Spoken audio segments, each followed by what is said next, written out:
Qe'abaa kuwanti dhabameen jiru. Heerumaan dheessisanatti immoo deebi'a. Tolaan qarshiin isiniif kaffalamu hin jiru. Hin hojjennee hojjettan hojjedha. Hin hojjennee hojjettan bahuu dandeessan. Hiriira galee kan dhufu guute.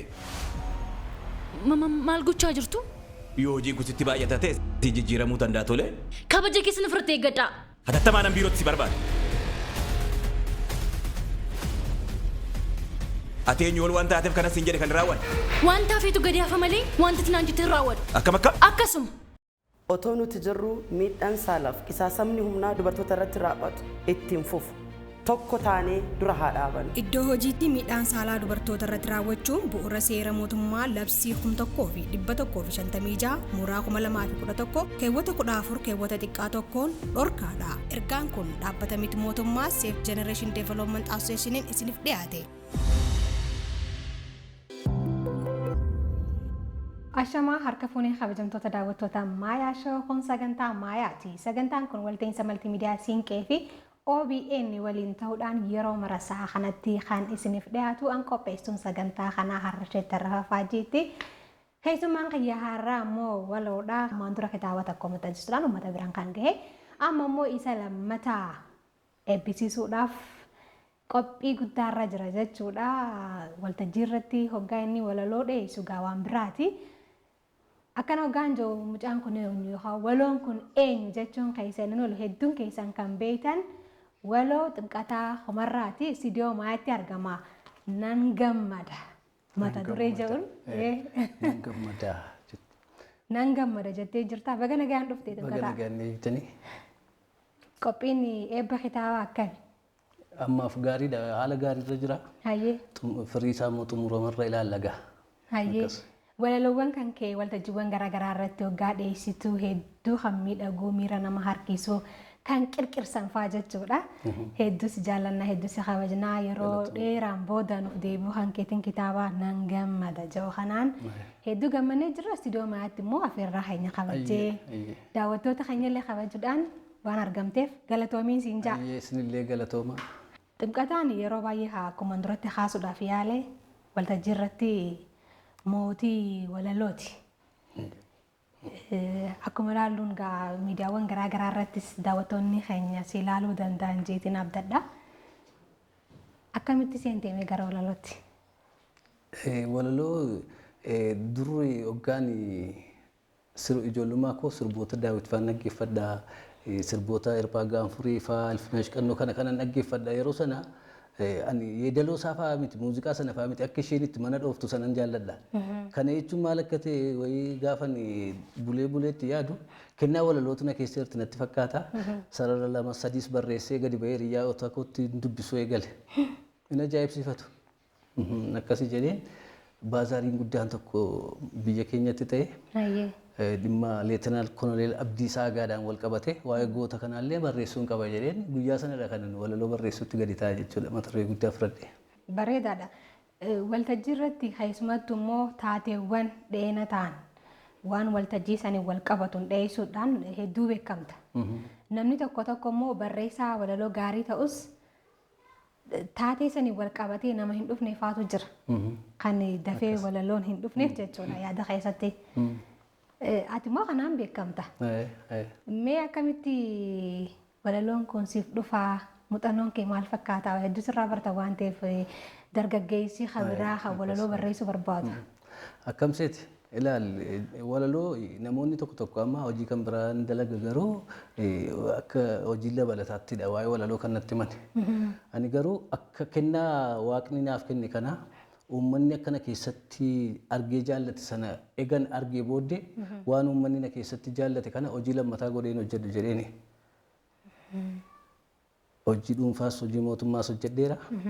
Isarraati adda ba'e amma aartii irratti xiyyeeffadhee hojjechaa jira. Kana jechuun hojii lammataa miti walaloo nanaaf. Maaliif jennaan aadaa koo seenaa koo quuqama sabni koo keessa jira haala yeroo kana irratti xiyyeeffadhee dhuman hojjedhaa jechuudha. Kanaaf rakkoo uummata koo irra amma ga'e uummaticha wajjin dhukkuba isaa dhukkubsadha waan ta'eef anillee ammoo yaada waan sana gadi fageenyaan keessatti ilaalii barreessaa yerootti jechuudha yeroo waan sana irratti hundaa'a. Kanaaf dafee siif dhufaa jechuudha. Hayyee Mee amma kitaabni kan kee amma qophii irra jiru kuni bifamuuf kadeemu jechuudha. Nan gammadaa jaa. Mata duree isaa hoggaan laalu miira gaarii natti dhaga'ama. Akkuma natti dhaga'ame sanii waa'ee gammachuuti moo qabiyyeen isaa waliigalaa maal fakkaatame? Barreessaan gaa waan barreessu amma fakkeenyaaf barreessaan walaloo tokko waa'ee bishaan kanaa barreessi yoo jettee nama 10 laatte akka mataa isaatiittidha kan inni barreessee dhufu. Waliin fakkaatu garuu waa'ee bishaan kanaati. Nan gammada kanan jedhe akka namni itti eegus ta'uu dhiisuu danda'a. Garuu gaafuma sana waliin ilaallaga. Gaafuma eebbaa waliin ilaalla. Bitootessa 10 dilbata kana jechuudha. Gaafasuma waliin ilaalu wayya kaa. Isma borii kanaa jechuudha. Akkasii akkas. Bareedaadha waa'ee eebbaa toora maayyii irratti irra deebinaa yoom sa'aatii kamitti eessatti eebbifama kajoosan deebinee kan ilaallu ta'a. Durattis kaasuudhaaf yaaleetiin jiraati egaa waltajjiiwwaniin beekamtaa walaloo dhiyeessuudhaanii yeroo tokko immoo miirri ati deemte saniif himuu fi odeensiin yookaan immoo hirmaataan galma san keessa jiru miirri si jalaa badu faatu jira. Yeroo san maaltu sitti dhaga'ama hoggaatti osuma dhiyeessituu fi namni yaadaan badu faa cal hoggaa si jalaa jeefaa maal gootame? Ni jira dhuguma waan haalonni akkasii numa jiru. Garuu ati gaafa fuuldura uummataa dhaabattu erga kennaa kanatti of kennite isaanitti miira kan biraa keessa jiraatan ati garuu waan hojjettu hojjechuma itti fufuudha.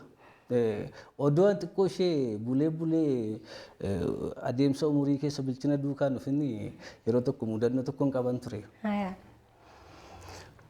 Mucayyoo an jaalladhu tokkotu jirti.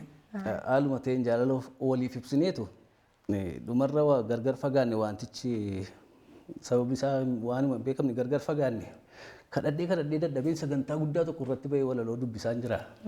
Atuun dubbisu uummanni yaa'ee na badhaasaa jira. Mucayyoo wajjin iji keenya walirra bu'e.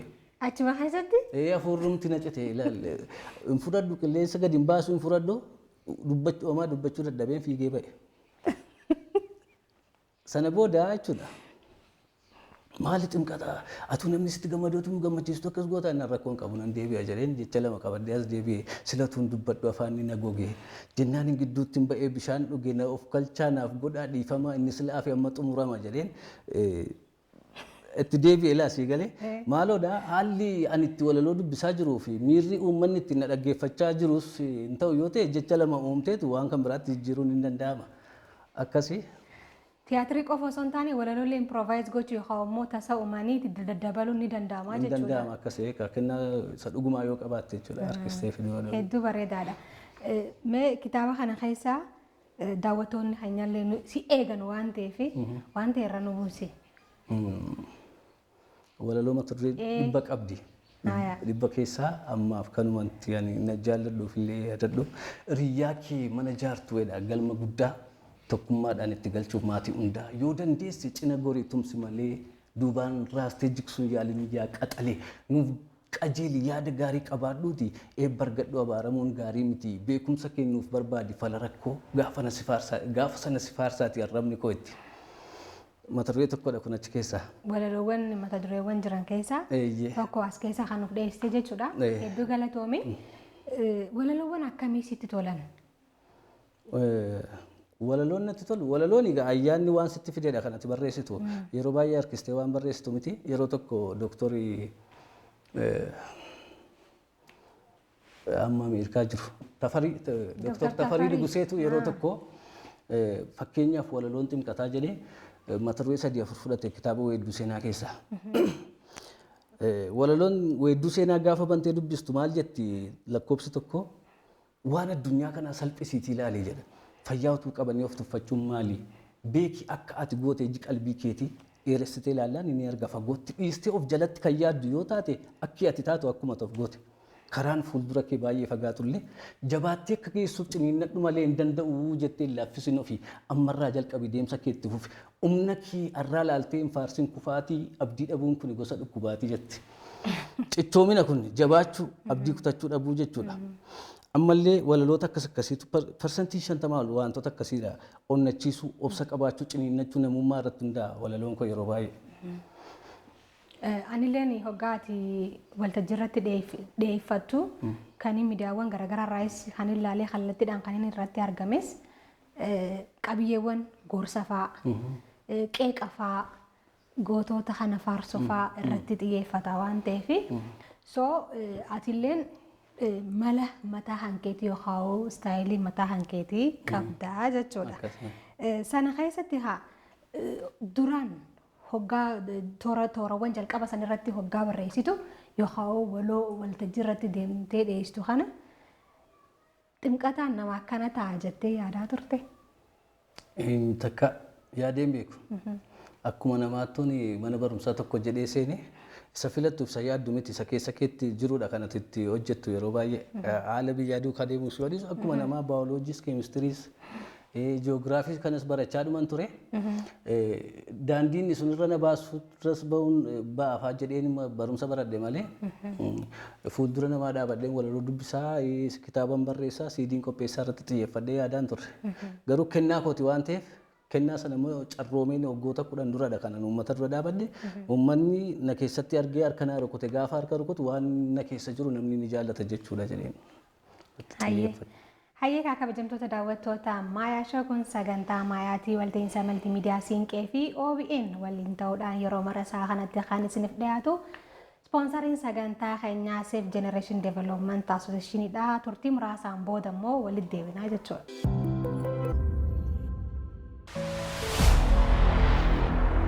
Qe'ee abbaa koo wanti dhabame hin jiru. Heeruma dheessi sanatti immoo hin deebi'a. Tolaan qarshiin isiniif kaffalamu hin jiru. Hin hojjenne hojjettan hojjedha. Hin hojjenne hojjettan ba'uu dandeessan. Hiriira galee kan dhufu guute. Maal gochaa jirtu? Yoo hojiin kun sitti baay'ata ta'e si jijjiiramuu danda'a tole. Kabaja keessan ofirratti eeggadhaa. Hatattamaan an biirootti si barbaada. Ati eenyu ol waan taateef kanas hin jedhe kan raawwadhu. Waan taafeetu gadi hafa malee wanti tinaan jettee raawwadhu. Akkam akkam? Akkasuma. Otoo nuti jirru miidhaan saalaaf qisaasamni humnaa dubartoota irratti raawwatu ittiin fufu. Tokko taanee dura haa dhaabannu. Iddoo hojiitti miidhaan saalaa dubartoota irratti raawwachuun bu'uura seera mootummaa labsii 1156 muraa 2011 keewwata 14 keewwata xiqqaa tokkoon dhorkaadha. Ergaan kun dhaabbata miti mootummaa Safe Generation Development Associationiin isiniif dhiyaate.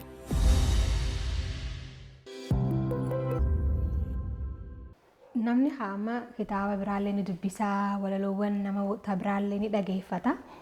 Hoggaanii fi teessee hoggaanii fi dubbistuu yoo dhaggeeffattu waloota sitti tolan miina haasee walaloo isaanii wajjin jechuudha. Dhugaadhumatti atuma namni waa'ee walaloo hin beekne walaloo hin dhaggeeffanne addunyaa kana keessas hin jirres namoonni hin wallaalle ani fakkeenyaaf muuziqaa amma gama sirbaan yoo ilaalle ogeessa guddaa hayyuu guddaadha jennee Dr.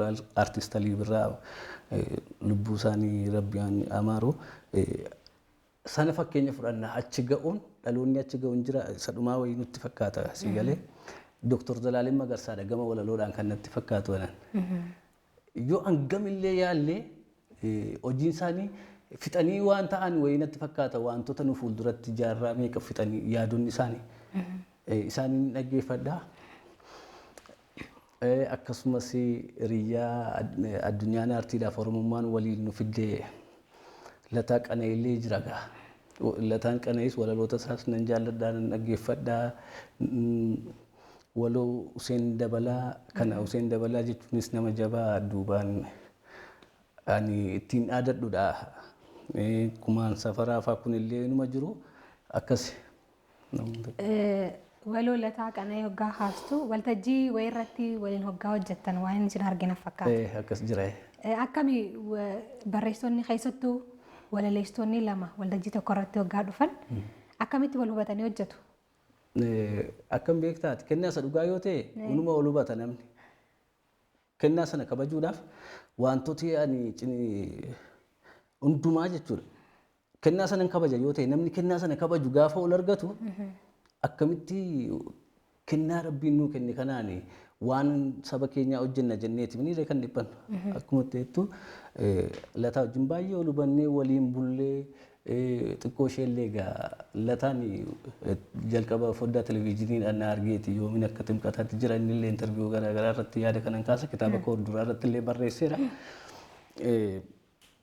Inni addunyaan aartii gaafa walitti nu fidu akkamiin walaloo kana xiqqoo ishee akka dura hojjetamaa turetti waan fooyyessinu jennee mari'annaa yaadota waliif laannaa waltajjii affeeramu inni walaloo qopheessu naa dubbisee anillee waltajjiin affeeramu walaloon qopheessu walii dubbisnee atuu kana sirreessite waliin jennaa sagantaa tokko affeerame inni yeroo tana.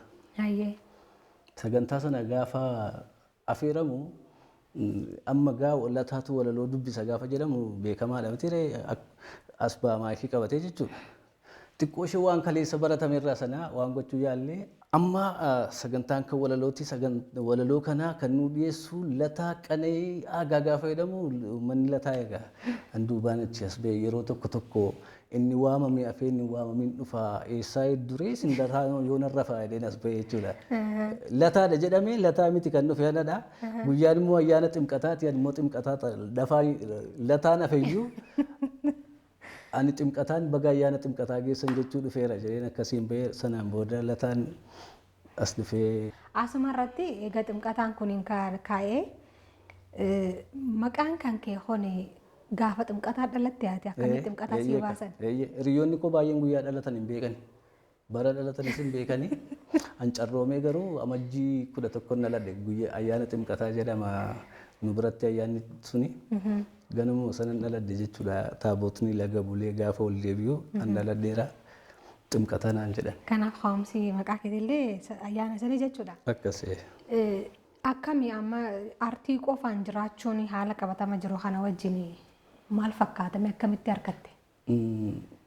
In ulfaata keessumattuu akka Oromootti in ulfaata ta'us kaayyoodha jettee erga ciniinnattee as keessatti aartistoota Oromoo kanan atuun galateeffatee hin dabarre. Itti tolee sitti toluu baatus numa hojjetamaa jira aartiin Oromoo. Isa hin hojjenne aartistii kan biraatu hojjetee as ba'a. Akkasitti tokkoof tokko walitti da'amee lama ta'a lamaaf lama afur akkasitti dhagaa waan Oromoo kana jiraachisnee jabaatus kaayyoodha jenneettuma jirra jechuuf hin jedhe. Ati amma waloodha. Akka waliigalatti hannusii beeknus atis haniif hin beektu. Osoo amma ximqataan gaazexeessaa yookaan weellisaa ta'e nama akkamii ta'ame? Beekan nama akkasii ta'a jedhee ammaaf tilmaamuus baadhu. Yaaddeetuma waan beektu bakka waloo ta'urraan alatti yaada biraan qabdu jechuudha. Hin qabu walumaa gala. Isuma uummanni kana keessatti argee jaallate kana natti tolus baatus mijachuus baatu. Jaallattee irratti xiyyeeffattee waan gaarii hojjennaan immoo firii kee unumaan abduu natti fakkaata. Maal jedha beektaa walaloon koo tokko as keessaati. Yoo afaan isaa taatee dhugaa isaa dubbatteef yoo akka ofii keetitti rakkoo isaa hubatteef si jaallata Oromoon si leellisa maqaa garuu faallaa kanaa taanaan atis isaaf raqaa gaarii ati gooteef saba si jaallatu. In godhin akka inni funyaan siif qabatu ilaala. Waan inni jaallatu waan sabni kee jaallatu dhugaadhaan irratti xiyyeeffattee hojjennaan sabni kee si jaallata si kabajaati immoo gatii hojii kee numa argatta. Hordoftoonni xiyyaa haalan itti dhiyeeffadhu moo haala walaloo xiyyaa ittiin barreessu moo hojii xiyya keessa isa hamirraa hedduu jaallatan jettee yaadda hammum waltajjiiwwan kan hunda hojjetteen booda. Dhugaatti gaafani jalqaba galma abbaa gadaatti affeerame eegani biyyatti baazaarii sana irratti maayikii qabadhee booda miidiyaan TV'n Oromiyaas yeroo sana na barani walaloo sana baay'ee jaallata namni. Anillee baay'een jaalladha. Baay'ee hiriyoonni koo baay'ee na yaadachiisu. Garuu walaloo ani baay'ee jaalladhu keessaati yeroo tokko lataan waltajjii tokko affeerameetu baay'ee nagaa gaafatee uummata galatoomaa carraa kana naa kennuu keessanii fi garuu hiriyyaan koo ani baay'ee jaalladhu ximqataan walaloo isaan baay'ee jaalladhu miirri namni dhugaan jedhu sinaa affeeruu akka kootti jedhee waltajjii anis baay'een jaalladha namoonni walaloo sana dhaggeeffatan baay'ee jaallatu walaloo sana jechuudha. Miirri namni dhugaan. Akkana jetti yuutuubii irrallee jira. Mee xiqqashoon yaadachiisa. Yaa firaa jedha yaa sabaa yaa lammii. Qorichi sammuu koo tasgabbeessaan yaadanaaf maa dhibe namni fira koo hiriyaa koo saba koo yeroo ammaa kana deebisaa wallaaleen qaban gaaffii tokko gaaffii dhiiga xuuxee lafeerraa foon qorqu gaaffii deddeebi'ee yoo marana cinqu Gaaffii dheebodheetu naa duumachaa fakkeessee jireenya koo jeequ namna lafa olaanaa keessa koo naan beeku silaanatti kolfuun duraa daanaaf ta'e kan fedhe haa ta'u himadhuulaa keessa deebii dhabe gaaffii natti ta'e furmaatan arganne qofaa koo sobbo'ee utuun nyaadhee dhuguun bifaan geeddarame nama keessaan nama dhabee gidirame yaadaan gudeedameen sammuun na ulfaa'e ciniinsuun miixachaa bara baay'een taa'e.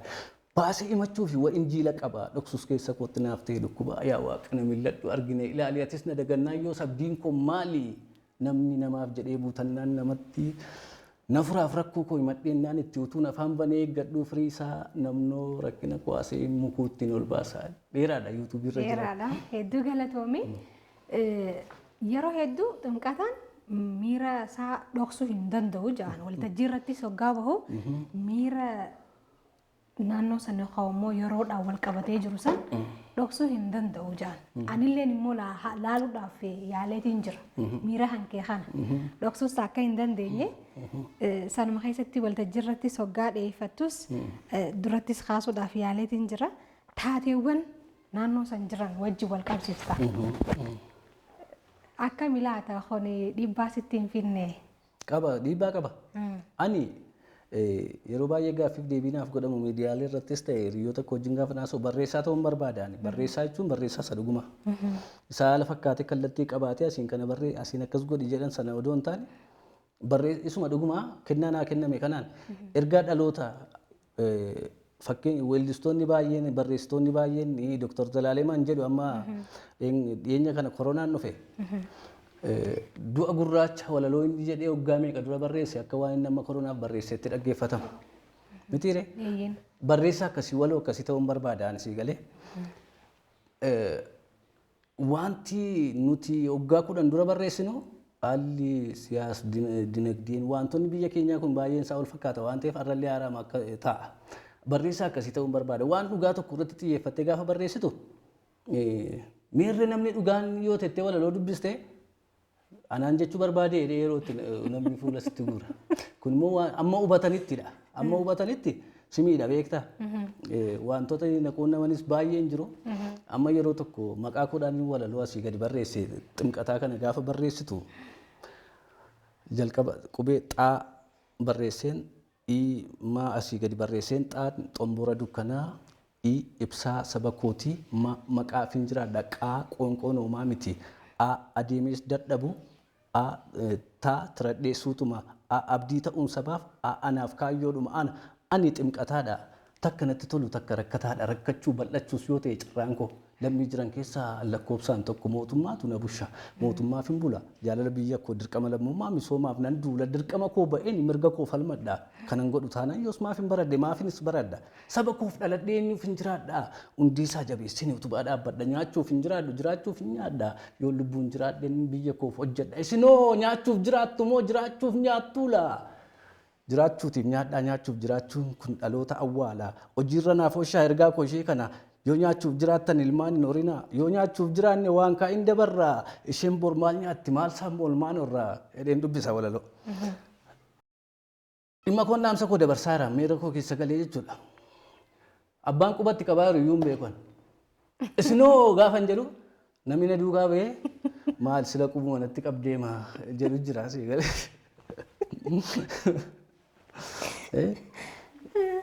Innaa jijjiira gaa hubatamuu qaba barreessaan tokko artistiin hubatamuu qaba irra caala malee waanuma inni jedhu sobni gaariidha sobduun hin guddattu dhugaan maaloodha jetteenaan soba isa jedhu sana anumaan jedheetti hiikkata yoo ta'e isaafis gaarii miti artistiin sunis hin hubatamin hafa jira gaa. Ayyee haa kabajamtoota daawwattoota Maayaa Show kan daawwachaa jirtan sagantaa Maayaatii. Sagantaan kun walta'iinsa maltiimiidiyaa Siinqee fi OBN waliin ta'uudhaan kan isiniif dhiyaatu.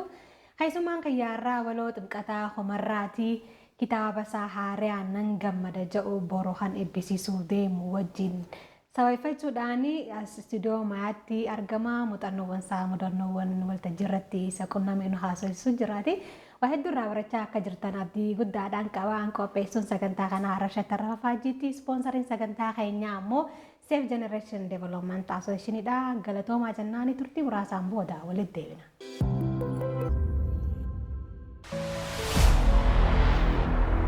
Qe'ee abbaa koo wanti dhabame hin jiru. Heeruma dheesse sanatti immoo hin deebi'a. Tolaan qarshiin isiniif kaffalamu hin jiru. Hin hojjenne hojjettan hojjedha. Hin hojjenne hojjettan bahuu dandeessan. Hiriira galee kan dhufu guute. Maal gochaa jirtu? Yoo hojiin kun sitti baay'ata ta'e si jijjiiramuu danda'a tole. Kabaja keessan ofirratti eeggadhaa. Hatattamaan biirootti si barbaada.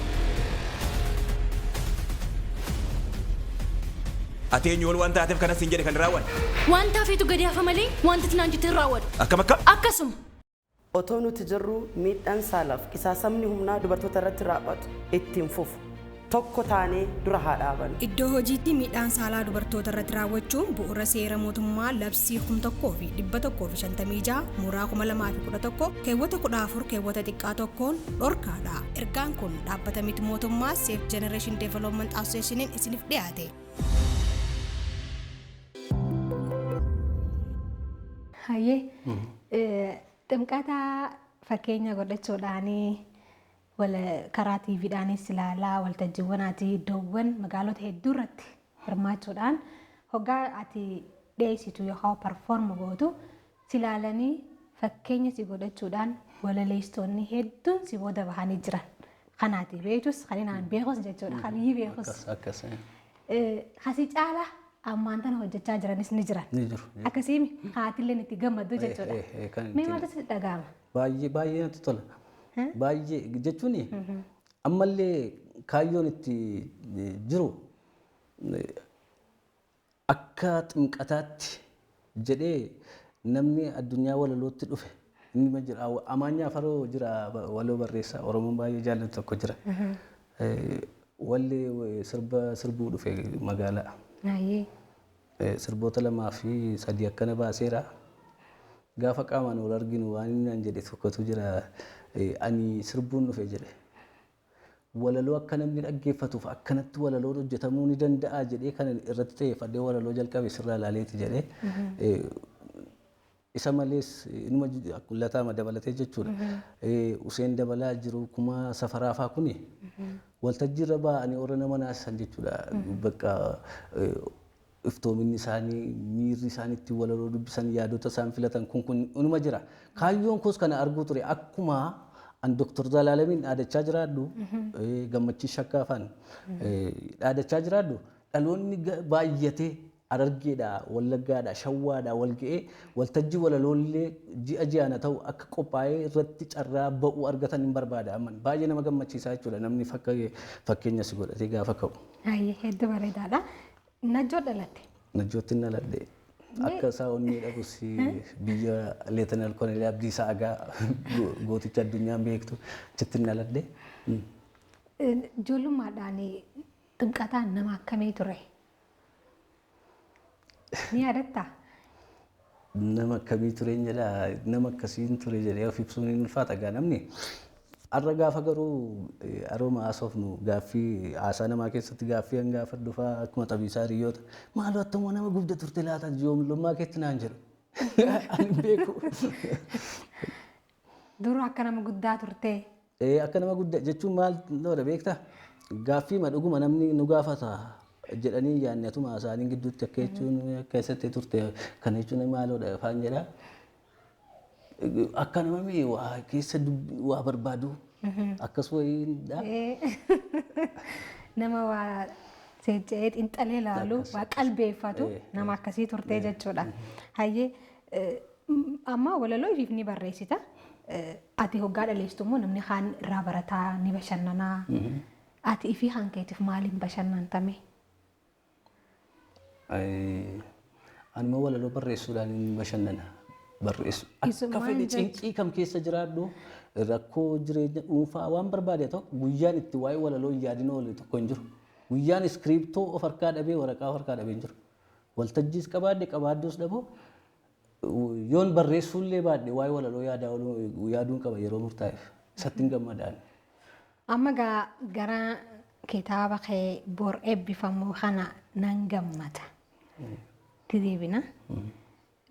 Kitaabni kee jalqabaa eega bahee waggaa meeqaan booda kun kan? Waggaa 7. Waggaa 7 booda. Waggaa 7 dura. Turtii waggaa dheeraadha. Akkasitti yaadaan ture. Mee maaliif nurraa turte yoo isin jaan daawwattoonni keenya maal deebistaaf? Akkam seetete. hin badde gaafa namni naan jedhu walaloo sarara afurin barreesse dhiyoo kana kanan akka barichaaf qullaa deemu maraadhee hin badde maal naan jettu ammasuu nan jabaadheedha. Jechuun haalli biyya keenya hunuma namaaf gala takka dhukkubatu koronaa kanatu dhufaa takka waan addunyaa aartii Oromoo kana keessa jiraattee amma dadhabdu amma siif mijachuu dhiisuu danda'a. Waggaa torba dura ximqataarraa nafnu jedhanii namoonni gurguddaan namummaas qabanii waan aartii Oromoo hubatan anaan immoo anguma na arganitti na kabajan na jaallatan dhufanii galma guutanii yeroo jalqabaadhaaf. Koomediyaan Buzeef Takkeenfaa kun yeroo jalqabaaf waltajjii akkasii irratti hirmaatanii waloolataan kun baay'ee wal hubachuu keessa waltajjii kolleessatu jalqabaa kaasee hanga dhumaatti bakka kabaja waliif qabnu koomediyaan Waaqoonfaa kun jiru Useen Dabalaa Mucaa jedhamu hiriyyaan koo jira. Kiiloomeetira 500 meeqarraatii fideen kan walaloo dhiyeesse maaliif humna walaloo agarsiisuu danda'a sanitti dadhabaa jiru kana jedhee waan ani waami waggaa torba ta'eera jechuudha. Waggaa torba asitti har'a waggaa torbaffaa booddee kitaaba nan gammada jettu kana qabadheen dhufe achumaanuu bagan badini. Achumaanuu bagan badini ergaa guddaa qaba. Amma nan gammada jettee jirta. Guyyaa maal maafiin barreessaa ta'e maafiin waloo ta'e jettee addee takkaa jira waan si qunnamee. Aarteefaa. Hin jenneen. Otoo hin ta'uu baadhee hoo. Hin jenne. Namni anarraati akkam bishaan bituuf yookiin akka daabboo bituuf narraa eegu yoo jiraate akkas jechuu danda'a utuu waan biraa hojjetatee sana. Ani garuu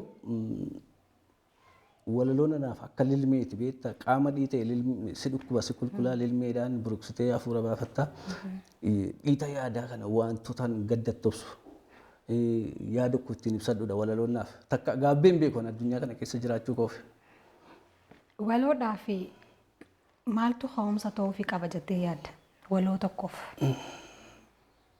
Maaltu ka'umsa ta'uufii qaba jettee gaa? Maaliifin kana siif kaasee ni beektaa? Barreessaan walaloo tokko rakkoo wayii barbaada yookaan waan nama gammachiisu yookaan waan ta'e miira wayii isa kakaasu waan isa quuqu barbaada. Barreessaan akkam ta'uu qaba jettee yaadda namni keessattuu walaloo barreessu. Akkam beektaati jalqaba kennaa sana qabaachuudha darbitee irratti xiyyeeffachuudha. Namummaa yaaduudha. Waan beelofteef duwwaa waa'ee beelaan barreessitu ati. Yoo ati beeloftee beela kee akka kan ofiitti ilaallachuu hiriyyaan koo takkeetu naan qoosa beektaa yeroo baay'ee walaloon koo tokko mata dureen ishee beela'eera jette weedduu seenaa isa duraarra. Yoo mijate isaallee mijachuudhaas baatu dirqama ofii beeknaan isa uumamaniif dhiisanii akka hin teenyeef garaan hin boqotu unuma tirtiru unuma suksuku unuma tiratu biqilaatti joora yoo obsan gaaf tokko firiisaa ciratu naan jennaan sammuun koo bulchaa qaama kootu utuu garaachi koo ofiisaan wal rigu midhaan sobaan nyaadhee bishaan sobaan dhuguu jedheen kaayyoo kootiif waadaan cabne seene beela'eera garuu garaan koo nammoone nan godhinis waaqni nama garaan moote amma burqaa dhugaa waraabee baasutti saba koo dheeboteedha. Beela'eeraan jedhe beeluma kan mataa isaatii miti kan barreessu. Kanaafuu haalota inni barreessaan tokko haala kamtu mijachuu dhufuufii qabannetti jette haala kamuu miti. Kennaa sana qabaachuu irratti xiyyeeffachuudha. Sanaan booda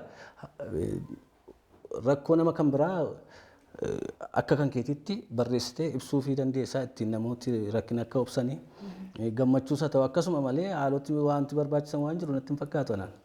Hayyee ximqataan humna qabuun ogummaa qabuun nama rakkatee cinaa dhaabbataa keessumattu immoo ani qaamaan kan hin argee lammiiwwan keenya argeerraa yeroo buqqaansan qaamaan deemtee walaloowwan kan keenya jajjabeessuudhaan haamilee itti hortee waanuma qabdu san dirmachaa turte amma hoo maal fakkaata wanni san itti fufee jiramoo bikkuma sani dhaabbatee ni dhiistee moo sin jechuun barbaadas. Takka akkamiin waan saba ofii akka inni suka sanuu nama uummata fuuldura dhaabadhee yaada uummataa ibsu gaddas gammachuu saba kootii ibsu uummanni immoo waan na keessatti arge sanaan yookiin harka naa rukutee na gorsee sheekni rabbiin siif kadhanna du'aa siif goona jabaadhu jedhee qeesiin waaqayyoon siif kadhanna jabaadhu naan jedhee keessatti duubatti hafama waan saba koo garuu inni tokko amma wanti argaa jiru rakkoo Booran irratti uumame kana fakkeenyaa fi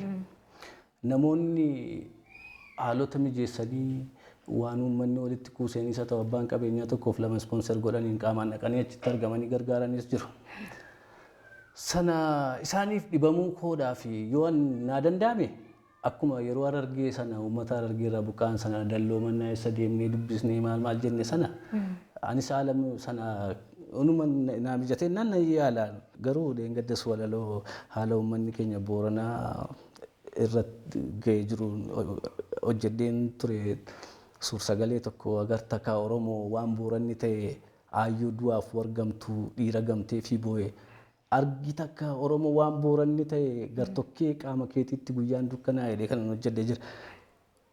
Hangani lammii koodhaaf daabboo bituu danda'utti kennaan qabuudhaan dhukkuba isaa dhukkuba akka kan kootiitti kulkulfadhee waan gochuu danda'uuf of duuban deebi'u yoomillee.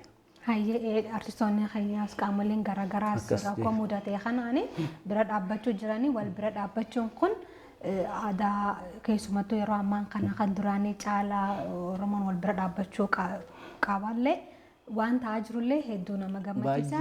Kan duraanii san caaluu qabaan jaalladhe. Rakkinni sun nama gammachiisuus baatu Oromoo waan akkasii irratti baay'ee tokkoomuun isaa immoo hedduu nama gammachiisaa jechuudha. Ximqataan illee irraa hafneedha.